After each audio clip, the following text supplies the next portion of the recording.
Greetings. This is Honolulu Blue from HB Cruising. As a solo cruiser, you'll find many opportunities to talk to fellow cruisers, crew members, and residents of the places you visit. Here is a compilation of ideas about how to start a conversation, assuming you really want to. 1. Try to get a big, fixed dining table for dinner. This way you'll have the same people to talk to, or not, every day. Eventually you'll find things in common to talk about, and maybe you'll become friends, if that's what you want. 2.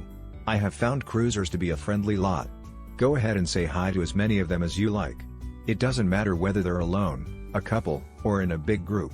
Some of them won't want to talk for whatever reason, and that's fine. Don't blame yourself. Keep going until you find someone that will talk, and keep talking until one of you has to go somewhere else. 3.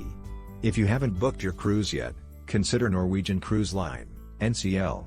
They have a good supply of dedicated solo cabins on their newer ships, along with a dedicated solo lounge, a crew member dedicated to solo cruisers and their needs, reserved tables in the dining room, and reserved seats at the shows. This pre-packaging of everything can make it easier to meet and talk to other solos and those who have your interests at heart. 4. Talk to your cabin steward. You'll see them a lot, and they're used to crazy Americans and their gift of gab.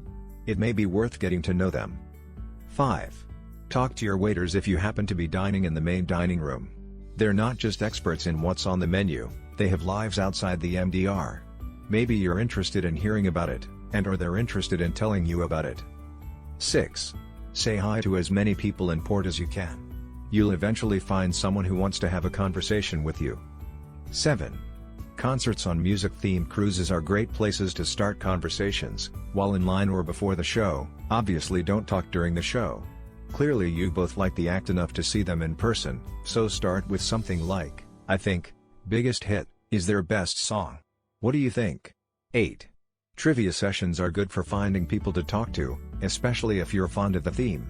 There can be opportunities for solos to join groups as a third/fifth wheel.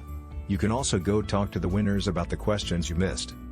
9. Go attend as many events as you can stand. Where there are people, there are opportunities for conversation, and can friendship be far away. 10.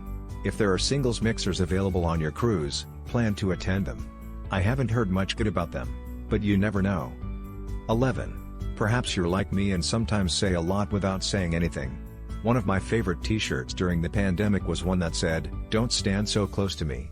There was a double meaning there. It's one of my favorite songs from one of my favorite bands, and it's what we were all reminded to do during the pandemic. Sometimes people wanted to talk about this message with either of its meanings, great. And some people took the advice on my shirt to heart and stayed far away, and that's fine too. 12. Compliments are always appreciated. If you see someone with an interesting t-shirt, as I just talked about, go ahead and say, "Nice shirt." Maybe they want to talk about it. If on formal night, or some other theme night, you see something that appeals to you, go ahead and mention it to them. There's a good chance they put in an effort in order to be noticed. Give them the notice they want. But be careful about complimenting specific body parts unless you're in serious flirt mode. You probably already knew that, but I had to throw that in there. Thank you for watching. Please like this video and subscribe to this channel for other tips and trip reports related to solo cruising.